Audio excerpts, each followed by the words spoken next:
Chapter 9.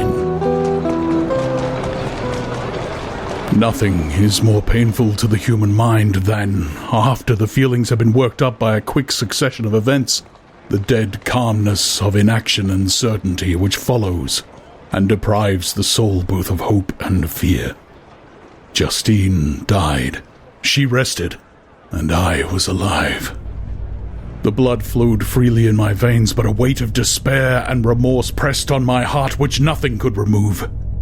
Sleep fled from my eyes. I wandered like an evil spirit, for I had committed deeds of mischief beyond description horrible, and more, much more, I persuaded myself, was yet behind. Yet my heart overflowed with kindness and the love of virtue.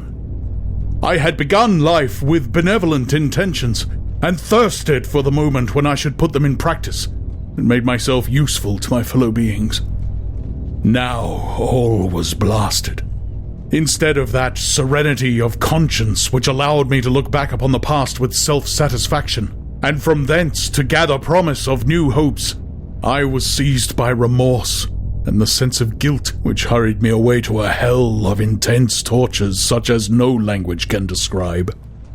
This state of mind preyed upon my health, which had perhaps never entirely recovered from the first shock it had sustained. I shunned the face of man. All sound of joy or complacency was torture to me. Solitude was my only consolation. Deep, dark, death-like solitude. My father observed with pain the alteration imperceptible in my disposition and habits, and endeavored by arguments deduced from the feelings of his serene conscience and guiltless life to inspire me with fortitude and awaken in me the courage to dispel the dark cloud which brooded over me. "Do you think, Victor," said he, "that I do not suffer also? No one could love a child more than I loved your brother." Tears came into his eyes as he spoke. "But is it not a duty to the survivors that we should refrain from augmenting their unhappiness by an appearance of immoderate grief? It is also a duty owed to yourself, for excessive sorrow prevents improvement or enjoyment, or even the discharge of daily usefulness, without which no man is fit for society." This advice, although good, was totally inapplicable to my case. I should have been the first to hide my grief and console my friends if remorse had not mingled its bitterness, and terror its alarm, with my other sensations. Now I could only answer my father with a look of despair, and endeavor to hide myself from his view. About this time we retired to our house at Bellerive. This change was particularly agreeable to me. The shutting of the gates regularly at 10 o'clock, and the impossibility of remaining on the lake after that hour had rendered our residence within the walls of Geneva very irksome to me. I was now free. Often, after the rest of the family had retired for the night, I took the boat and passed many hours upon the water. Sometimes, with my sails set, I was carried by the wind, and sometimes, after rowing into the middle of the lake, I left the boat to pursue its own course, and gave way to my own miserable reflections. I was often tempted, when all was at peace around me, and I the only unquiet thing that wandered restless in a scene so beautiful and heavenly, if I except some bat or the frogs whose harsh and interrupted croakings were heard only when I approached the shore. Often, I say, I was tempted to plunge into the silent lake, that the waters might close over me and my calamities forever. But I was restrained when I thought of the heroic and suffering Elizabeth, whom I tenderly loved, and whose existence was bound up in mine. I thought also of my father and surviving brother. Should I, by my base desertion, leave them exposed and unprotected to the malice of the fiend whom I had let loose among them? At these moments I wept bitterly and wished that peace would revisit my mind, only that I might afford them consolation and happiness. But that could not be. Remorse extinguished every hope. I had been the author of unalterable evils, and I lived in daily fear, lest the monster whom I had created should perpetrate some new wickedness. I had an obscure feeling that all was not over, and that he would still commit some signal crime which by its enormity should almost efface the recollection of the past. There was always scope for fear so long as anything I loved remained behind. My abhorrence of this fiend cannot be conceived. When I thought of him, I gnashed my teeth. My eyes became inflamed, and I ardently wished to extinguish that life which I had so thoughtlessly bestowed. When I reflected on his crimes and malice, my hatred and revenge burst all bounds of moderation.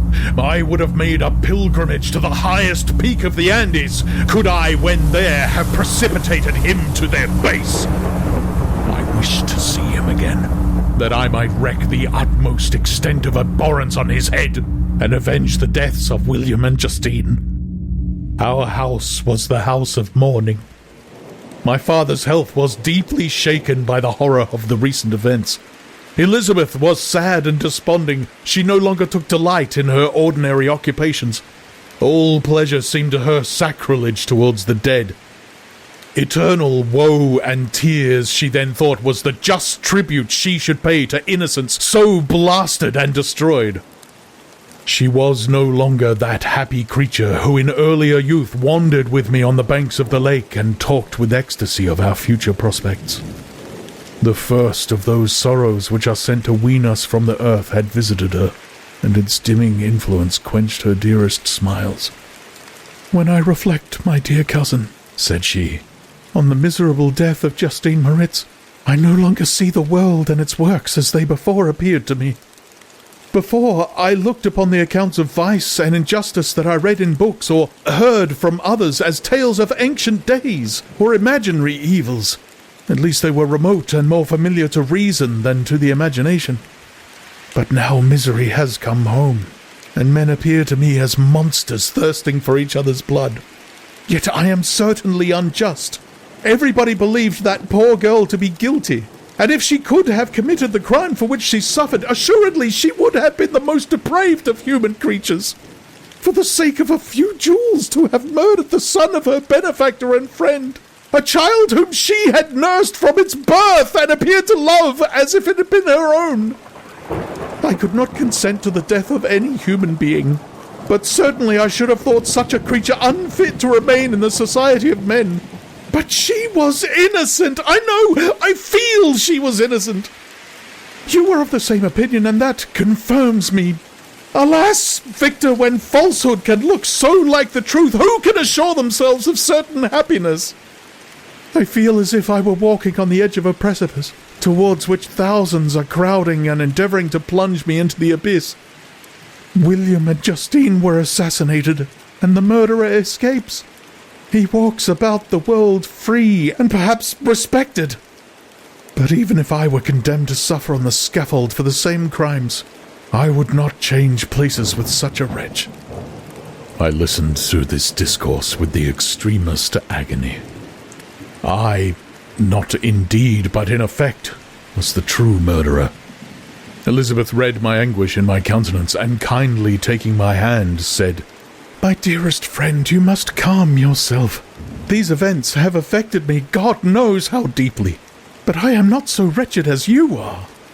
There is an expression of despair, and sometimes of revenge in your countenance that makes me tremble. Dear Victor, banish these dark passions. Remember the friends around you who centre all their hopes in you. Have we lost the power of rendering you happy?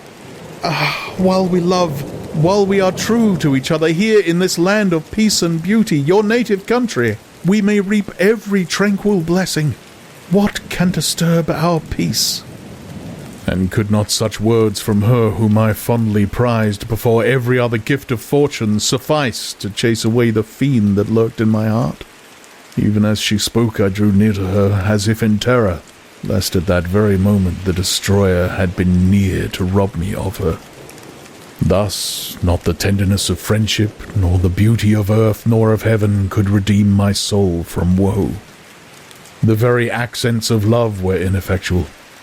I was encompassed by a cloud which no beneficial influence could penetrate. The wounded deer, dragging its fainting limbs to some untrodden brake, there to gaze upon the arrow which had pierced it and to die, was but a type of me. Sometimes I could cope with the sullen despair that overwhelmed me, but sometimes the whirlwind passions of my soul drove me to seek, by bodily exercise and by change of place, some relief from my intolerable sensations. It was during an access of this kind that I suddenly left my home, and bending my steps towards the near alpine valleys, sought in the magnificence, the eternity of such scenes, to forget myself and my ephemeral, because human, sorrows. My wanderings were directed towards the valley of Chamonix. I had visited it frequently during my boyhood. 6 years had passed since then. I was a wreck, but naught had changed in those savage and enduring scenes. I performed the first part of my journey on horseback. I afterwards hired a mule as the more sure-footed and least liable to receive injury on these rugged roads. The weather was fine. It was about the middle of the month of August, nearly 2 months after the death of Justine, that miserable epoch from which I dated all my woe. The weight upon my spirit was sensibly lightened as I plunged yet deeper in the ravine of Arve. The immense mountains and precipices that overhung me on every side, the sound of the river ranging among the rocks, and the dashing of the waterfalls around spoke of a power mighty as omnipotence, and I ceased to fear or to bend before any being less almighty than that which had created and ruled the elements, here displayed in their most terrific guise. Still, I ascended higher. The valley assumed a more magnificent and astonishing character. Ruined castles hanging on the precipices of piney mountains, the impetuous Arve, and the cottages every here and there peeping forth from among the tree formed a scene of singular beauty, but it was augmented and rendered sublime by the mighty Alps, whose white and shining pyramids and domes towered above all, as belonging to another earth, the habitations of another race of beings. I passed the bridge of Pellissier, where the ravine which the river forms opened before me, and I began to ascend the mountain that overhangs it. Soon after I entered the valley of Chamonix. This valley is more wonderful and sublime, but not so beautiful and picturesque as that of Cerveau, through which I had just passed. The high and snowy mountains were its immediate boundaries, but I saw no more ruined castles and fertile fields. Immense glaciers approached the road.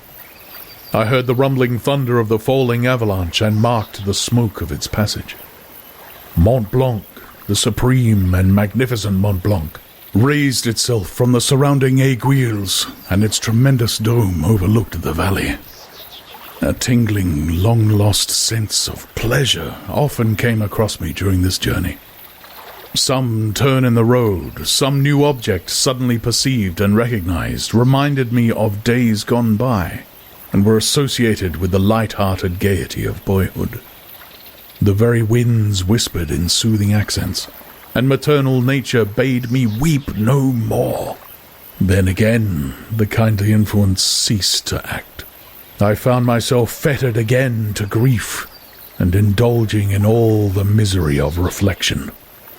Then I spurned on my animal, striving so to forget the world, my fears, and more than all, myself. Or, in a more desperate fashion, I alighted and threw myself on the grass, weighed down by horror and despair. At length, I arrived at the village of Chamonix. Exhaustion succeeded to the extreme fatigue both of body and of mind which I had endured. For a short space of time I remained at the window, watching the pallid lightnings that played above Mont Blanc, and listening to the rushing of the Arve which pursued its noisy way beneath. The same lulling sounds acted as a lullaby to my too keen sensations. When I placed my head upon my pillow, sleep crept over me. I felt it as it came, and blessed the giver of oblivion.